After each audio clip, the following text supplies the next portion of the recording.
with Chef Ricardo cooking program back in the kitchen one more time again. We're not going to talk about food, but we're simply going to talk about Remembrance Day.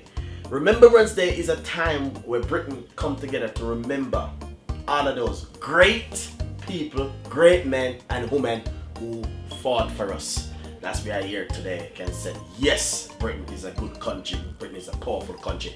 But remember also, Jamaica did come over and play their role and play their part. Also, because we play a part in the hospital and also fixing the road. So guys, Remembrance Day is a powerful day, and is a time where everyone have to just come together and say, yes, this is Remembrance Day. So guys, hopefully this will be a benefit and a tips and share our idea also, and the love and the peace and the unity and what happened in the First World War and the Second World War. It wasn't easy, but thank God Britain fight and we are here today, and that's why we can simply say that it was a great country, Britain.